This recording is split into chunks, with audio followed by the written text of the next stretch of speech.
That's Smart. How to Thrive Online by Howard Rheingold. Here's a deeper look at the best ideas from Rheingold's second literacy of net smart users, crap detection. As a net smart user, you learn to thrive in our online world exploding with information by learning to evaluate what is true and what is not. Rheingold calls this literacy crap detection. Ernest Hemingway said that every man should have a built-in automatic crap detector operating inside of him. In a world of fake news, how do you know what is true and what is crap? This process of crap detection means that you need to learn to be a critical thinker who spends time investigating whether information is true. The bronze idea answers, how much time should we spend investigating? As Clay Shirky puts it, there's a spectrum of authority from good enough to settle a friendly bet to evidence to include in a dissertation defense. The process of answering how much time should I spend investigating really depends on how important is the answer. If you're looking to answer a simple trivia question, a fast search should be enough. However, if the answer to your question is for a school term paper, then you'll need to expend extensive time investigating. The silver idea is to be a great net smart search detective that performs more than one search query, uses more than one search engine, and looks beyond the first page of search results. A great detective triangulates, uses search engine math, and minimizes the echo chamber. So go deeper into your search, like a good journalist who triangulates by checking 3 different credible sources.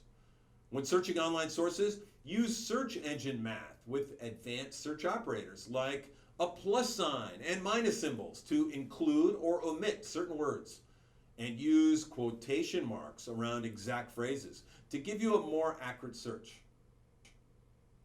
A good investigative technique is to add critique or criticism to your search query in order to find contrary or skeptical opinions.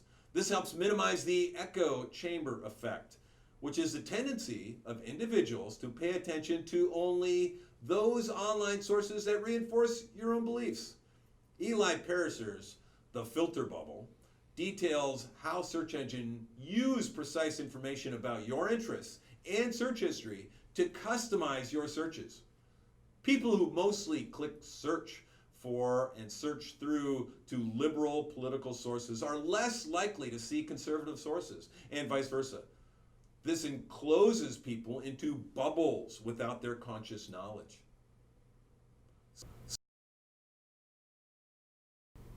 The gold medal idea is that net smart users learn to think critically.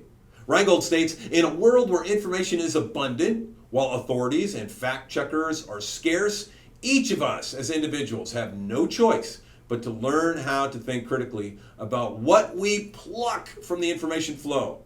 The key to thinking critically is to be skeptical. In fact, make skepticism your default. Don't refuse to believe, refuse to start out believing. Then continue to pursue your investigation after you find an answer.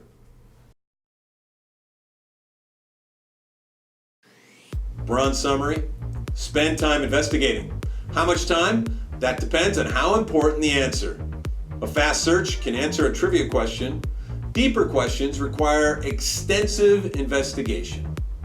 Silver summary, be a great net smart search detective. Triangulate by checking 3 different credible sources. Use search engine math with pluses, minuses, and quotation marks. Add criticism to find skeptical opinions to minimize the echo chamber effect. Gold medal summary, learn to think critically by making skepticism your default. Refuse to start out believing, then pursue your investigation after you find an answer. Over time, NetSmart users develop their crap detection skills by being critical thinkers. They do this by being skeptical detectives, using good journalistic techniques to get out of the filter bubble in order to find the truth.